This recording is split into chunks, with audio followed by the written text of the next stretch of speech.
হাসতে হাসতে বুবলির খবর ফেসবুকে শেয়ার দিলেন অপু। ফের চিত্রনায়ক শাকিব খানকে নিয়ে দ্বন্দ্বে জড়িয়েছেন নায়িকা অপু বিশ্বাস ও শবনম বুবলি। এই দুই চিত্রনায়িকার মধ্যে এবার দ্বন্দ্ব তৈরি হয়েছে শাকিবকে বুবলির স্বামী সম্বোধন করায়। সম্প্রতি এক সাক্ষাৎকারে শাকিবকে নিজের স্বামী বলে সম্বোধন করেন বুবলি। প্রযোজক ইকবালের সঙ্গে সম্পর্কে অবনতি হওয়ার পিছনে স্বামীকে নিয়ে এই নির্মাতার আজেবাজে মন্তব্যকে দায়ী করেন তিনি।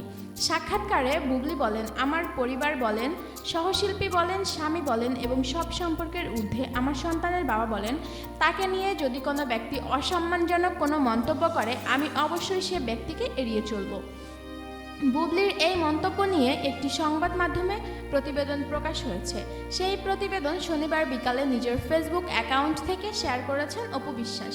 ক্যাপশনে হাসিতে ফেটে পড়া বেশ কিছু ইমোজি দিয়ে অপু লিখেছেন, ভুল করে পেজে শেয়ার হয়েছিল, এটা আমার পেজের জন্য উপযোগী না। পেজ অ্যাক্টিভ ছিল, খেয়াল করতে পারিনি। মূলত বুবলির ওই মন্তব্যের সংবাদটি প্রথম নিজের ফেসবুক পেজে শেয়ার করেছিলেন অপু, কিন্তু পরে সেটি মুছে নিজের ব্যক্তিগত অ্যাকাউন্টে শেয়ার দেন তিনি। তবে শাকিবকে স্বামী বলে বুবলি সম্বোধন করায় যে বিষয়টি অপু ভালোভাবে নেননি সেটি বোঝাতে খোঁচাও মেরেছে। একই সঙ্গে হাসিতে ফেটে পড়ে বুবলির ওই মন্তব্য নিয়ে মজা করলেন অপু।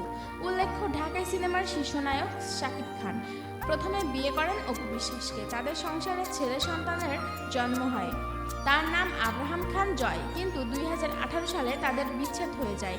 এরপর বুবলিকে নিয়ে বিয়ে করেন শাকিব। সেই সংসারেও এক পুত্র সন্তানের জন্ম হয়, তার নাম শেহজাদ খান বীর।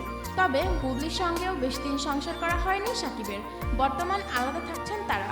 অপু বুবলি দুজনেই নিজেদের জীবনের অতীত বলে মন্তব্য করেছেন শাকিব। তবে বুবলির দাবি এখনও তাদের মাঝে বিচ্ছেদ হয়।